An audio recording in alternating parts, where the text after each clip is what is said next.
बोलिए विष्णु भगवान की जय। आज मैं आपको गीता का 15वां अध्याय सुनाने जा रही हूँ, जिसे पुरुषोत्तम योग के नाम से जाना जाता है। भगवान श्री कृष्ण बोले, हे अर्जुन, यह संसार एक ऐसा विनाश रहित अश्वत्थ अर्थात पीपल वृक्ष है, जिसकी जड़ें तो ऊर्ध्वगामी हैं और शाखाएं अधोगामी तथा वेद पत्ते हैं। जो जीवात्मा इस भवरूपी वृक्ष के कर्म को जान लेता है, वही वेद विज्ञ कहलाता है। वही वेद का रहस्य जान पाता है, अर्थात भव का मूल कारक परम तत्व या ईश्वर ऊर्ध्व की ओर साकार रूप से वास करने के कारण ऊर्ध्व कहलाता है। वही इस संसार रूपी वृक्ष का हेतु होने के कारण ऊर्ध्व मूल वाला कहलाता है। ब्रह्मा की उत्पत्ति भी उसी ब्रह्म से हुई है और ब्रह्मलोक परम धाम से नीचे है, जहाँ ब्रह्मा का वास है, अतः ब्रह्मा अधः कहलाता है। ब्रह्मा ही इस संसार का विस्तारक होने के कारण संसार रूपी वृक्ष की अधः शाखाएं हैं। इस वृक्ष को विनाश रहित इसलिए कहा गया है कि सृष्टि का मूल हेतु परब्रह्म स्वयं विनाश रहित है।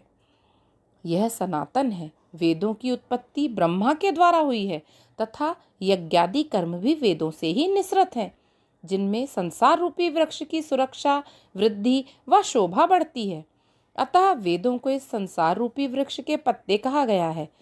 हे अर्जुन, इस संसार रूपी वृक्ष की शाखाओं की कोपलें विषय लोक हैं, क्योंकि शब्द, रूप, रस, गंध, स्पर्श आदि स्थूल शरीर व इंद्रियों की अपेक्षा सूक्ष्म कहलाते हैं। इसी प्रकार देव, मनुष्य व पशु पक्षी आदि की योनियां इसकी शाखाएं हैं, क्योंकि इनकी उत्पत्ति भी ब्रह्मा द्वारा ही होती है। हे अर्जुन, अहंकार, ममता, वासना रूपी जड़ें मनुष्य शरीर में ही बंधन कारक होती हैं, क्योंकि मनुष्य शरीर में ही नए कर्मों का करना भी संभव होता है।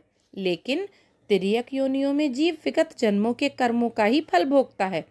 नए कर्म करने का उसे अधिकार नहीं होता। अहंकार, ममता, वासना रूपी जड़ें भी सर्वव्यापी हैं। हे अर्जुन, इस संसार रूपी वृक्ष का जैसा वर्णन शास्त्रादि में किया गया है, वैसा तत्व ज्ञान होने पर यह भासता नहीं है, क्योंकि ना तो इसका प्रारंभ होता है और ना ही अंत, और यह पल में नाश होने वाला भी कहा गया है। अतः हे कौन्तेय, ऐसे संसार रूपी वृक्ष को, जिसकी जड़ें अहंकार, ममता व वासना कही गई हैं, वैराग वृत्ति रूपी शस्त्र से काटकर, अर्थात इनका त्याग करके परम तत्व को भली प्रकार खोजना चाहिए।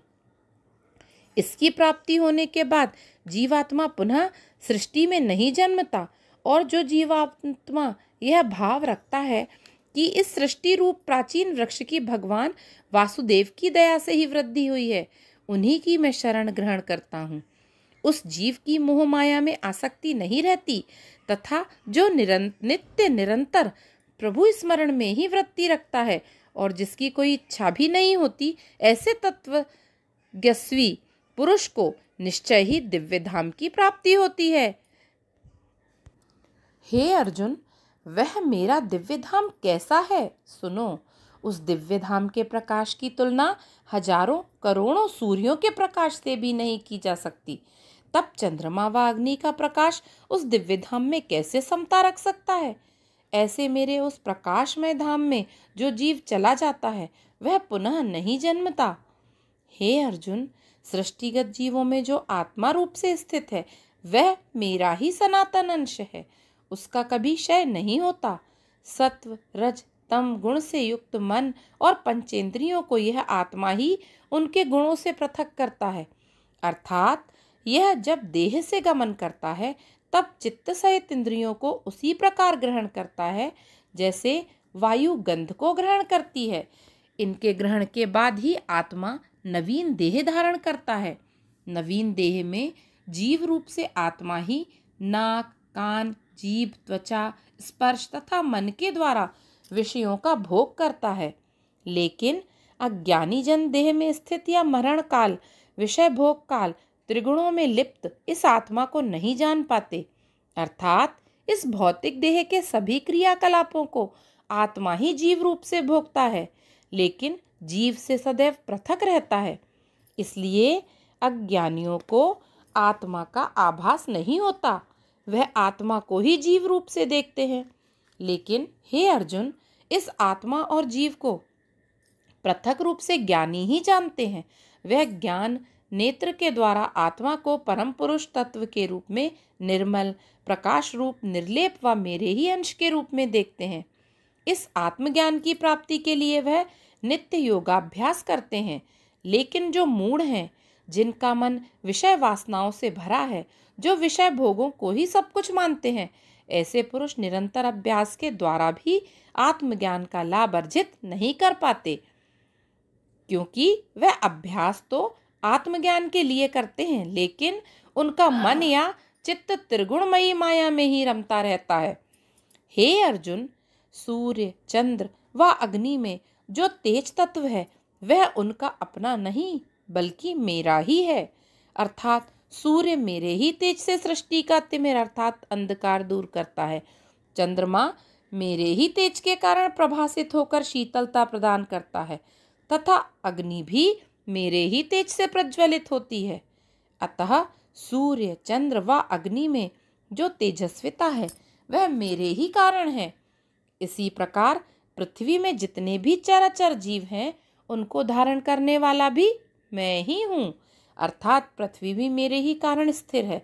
चंद्रमा की शीतल किरणें वनस्पतियाँ अर्थात वृक्ष, घास, अन्न आदि को जिस रस द्वारा पुष्ट करती हैं, वह अमृत रस भी मैं ही हूँ। सभी जीवों में जो जठराग्नि है, जिसके कारण अन्न पचता है, वह भी मैं ही हूँ। इसी प्रकार जो प्राण अपान वायु जीवों में रम रहा है, वह भी मेरा ही रूप है। अर्थात जठराग्नि व प्राण अपान वायु के द्वारा मैं ही चारों प्रकार के अन्नों को पचाता हूँ। चार प्रकार के अन्नों में जो चर्वण करके भक्षण किया जाता है, वह भक्ष्य कहलाता है। जैसे रोटी आदि जो तरल होने के कारण निगला जाता है, वह भोज्य कहलाता है। जैसे दुग्ध आदि जो चूसा जाता है, वह चौष्य कहलाता है। जैसे गन्ना आदि, और जो चाटा जाता है, वह लेध्य कहलाता है। जैसे चटनी आदि। हे अर्जुन, मैं सभी जीवों के हृदय प्रदेश में निवास करता हूँ, इसीलिए मुझे अंतर्यामी भी कहा जाता है। जीवों में स्मृति अर्थात स्मरण, ज्ञान अर्थात तत्व ज्ञान, अपोहन अर्थात बौद्धिक विचार द्वारा सभी प्रकार के संशयों या भ्रमों को दूर करना आदि उत्पन्न होने का मूल हेतु भी मैं ही हूँ। वेदों में भी मेरे ही ज्ञान की प्राप्ति का मार्ग बतलाया गया है। अतः मुझ परम पुरुष को वेदों द्वारा भी जाना जाता है। वेदों को बनाने वाला भी मैं ही हूँ, और वेद ज्ञाता भी मैं ही हूँ, और वेदों का अंत भी मैं ही हूँ। अर्थात वेदों में भी एक सीमा तक ही मेरी ही महिमा का गान किया गया है, लेकिन मेरी महिमा उससे भी कहीं अधिक है। हे अर्जुन, सृष्टि में दो तरह के पुरुष होते हैं। एक वह जो शर अर्थात नाशवान होते हैं, और दूसरे अक्षर अर्थात विनाश रहित होते हैं। इस प्रकार यह भौतिक या स्थूल देह तो क्षर पुरुष है, और इस देह में रहने वाला जीवात्मा अक्षर पुरुष है। लेकिन एक अन्य पुरुष भी होता है, जिसे उत्तम पुरुष कहते हैं। वही सब लोकों में प्रविष्ट होकर उन्हें धारण करता है। इस उत्तम पुरुष को ही परम पुरुष परमेश्वर कहते हैं। वह परम पुरुष परमात्मा आदि मैं ही हूँ, क्योंकि मैं ही नश्वरता, जड़ता आदि से पृथक हूँ, तथा प्रकृतिस्थ विनाश रहित जीवात्मा से श्रेष्ठ हूँ। अतः वेदों व लोक में मुझे पुरुषोत्तम भी कहा गया है। जीवात्मा में जो आत्मा तत्व है, वह मेरा ही अंश है, इसीलिए मैं ही सृष्टि का धारण करता पालन करता हूँ। अर्थात कल्प के प्रारंभ में ब्रह्मा से चींटी तक सभी की रचना मैं ही करता हूँ, और कल्प के अंत में अपने में समेट लेता हूँ। जैसे बच्चा खिलौने से खेलता है और जब मन में आया उसे तोड़ डालता है, वैसे ही स्वेच्छा से मैं त्रिगुणमयी माया द्वारा सृष्टि रचता हूँ और उसका विनाश भी कर देता हूँ।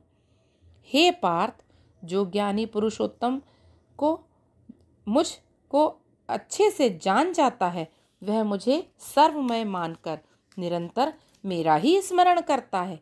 हे अर्जुन, यह अति गुप्त पुरुषोत्तम योग मैंने तुम्हें बताया है। जो जीव इसको तत्व द्वारा अर्थात आत्मज्ञान द्वारा जान जाता है, उसके लिए अन्य कुछ जानना शेष नहीं रहता, अर्थात वह ज्ञानी पुरुष कृतकृत्य हो जाता है। आइए हम इस अध्याय का महत्व समझते हैं। भगवान हरि बोले, हे कमला, अब मैं तुम्हें गीता के 15वें अध्याय का महत्व बतलाता हूँ। इस अध्याय के श्रवण मात्र से ही जीव को परम पद की प्राप्ति हो जाती है। बहुत समय पूर्व की बात है, जम्मू द्वीप के उत्तरी भाग में बसे गौरव नगर में कृपा सिंधु नामक राजा राज्य करता था। उसकी सेना का प्रमुख शरभंड था। वह बुद्धिमान होने के कारण साथ साथ पराक्रमी व कला निपुण भी था। राज्य पाने की लालसा में राजा व उसके पुत्र का वध कर शरभंड स्वयं राजा बन बैठा। कुछ समय तक तो वह शासन करता रहा, लेकिन अचानक एक असाध्य रोग से ग्रस्त होकर वह भी काल का ग्रास बन गया। अनेक योनियों में पाप कृत्यों का फल भोगता हुआ वह कालांतर में सैंधव नगर में अश्व योनि को प्राप्त हुआ। उसमें श्रेष्ठ अश्व के सभी लक्षण विद्यमान थे। एक दिन सैंधव्य नगर के सेना प्रमुख की दृष्टि उस पर पड़ी। तब उसने वह अश्व उसके स्वामी से क्रय कर लिया। सेना प्रमुख ने उस अश्व को राजा के सामने ला खड़ा किया। तब राजा ने उस पर सवार होकर दूसरे दिन आखेट पर जाने का विचार बनाया। दूसरे दिन जब राजा उस अश्व के समीप गया, तब अश्व ने एकाग्र भाव से उसे देखा और फिर मुंह फेर लिया। राजा को यह रहस्य समझ में नहीं आया। अंततः वह उस पर सवार होकर आखेट के लिए निकल पड़ा। जंगल में उसे एक मृग मिला। उसने अश्व को मृग के पीछे दौड़ा दिया। इस तरह वह राजा बहुत दूर तक निकल गया। राजा को तृषा अर्थात प्यास लगी। तब वह अश्व को एक वृक्ष के तने से बांधकर स्वयं जल की खोज में निकल पड़ा। एक जगह उसे सरोवर दिखाई दिया। उसने जल पीकर तृषा शांत की और लौट आया। अभी वह अश्व से कुछ ही दूर था कि उसे एक पत्ता दिखाई दिया, जिस पर गीता के 15वें अध्याय का आधा श्लोक ही लिखा हुआ था। वह उस श्लोक को पढ़ने लगा। उधर उसका स्वर अश्व के कानों में पड़ा तो अश्व भूमि पर धराशायी हो गया और देखते ही देखते उसके प्राण पखेरु उड़ गए। राजा को यह सब देखकर घोर आश्चर्य हुआ। निराश होकर वह एक पर्वत शिखर की ओर बढ़ चला। वहां उसे एक कुटिया दिखाई पड़ी। कुटिया के समीप जाकर उसने देखा कि एक तेजस्वी तपस्वी वहां साधनारत हैं। कुटिया के आसपास का वातावरण कानन वन जैसा था। राजा कुछ समय तक वहीं टहलता रहा। जब उसने देखा कि तपस्वी साधना पूर्ण कर चुके हैं, तब वह उनके निकट गया और उनको प्रणाम करके अपनी मनोव्यथा उनसे निवेदन की। तपस्वी आत्मनिष्ठ होने के साथ साथ त्रिकालदर्शी भी थे। उन्होंने राजा से कहा, राजन, वह अश्व शरभंड नामक तुम्हारा सेना प्रमुख था। राज्य पाने की लालसा में वह तुम्हें और तुम्हारे पुत्र को मारकर स्वयं राजा बन बैठा। कालांतर में उसकी भी मृत्यु हो गई और अनेक कर्म फलों को भोगकर वह अश्व योनि को प्राप्त हुआ। वही अश्व किसी तरह तुम्हारे पास आ पहुंचा था। जब तुम आखेट के लिए जाने से पूर्व उसके समीप पहुंचे, तब उसने तुम्हें एकाग्र भाव से देखा था।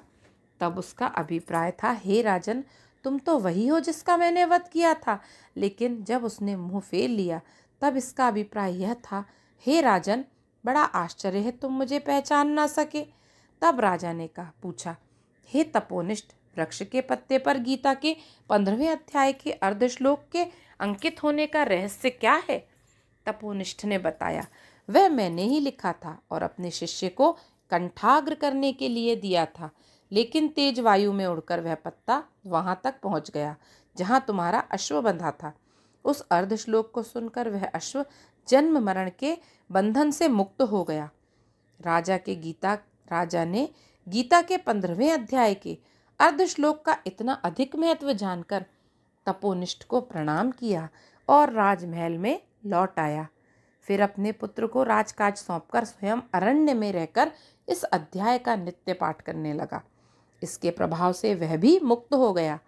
भगवान हरि बोले, हे लक्ष्मी, गीता के इस अध्याय का जो प्राणी नित्य पाठ करता है, अथवा श्रवण करता है वह भगवान नारायण के दिव्य धाम का निश्चय ही अधिकारी होता है, इसमें संशय नहीं है। बोलिए विष्णु भगवान की जय। ओम नमो नारायणा, ओम नमो नारायणा। हरि ओम नमो नारायणा, हरि ओम नमो नारायणा।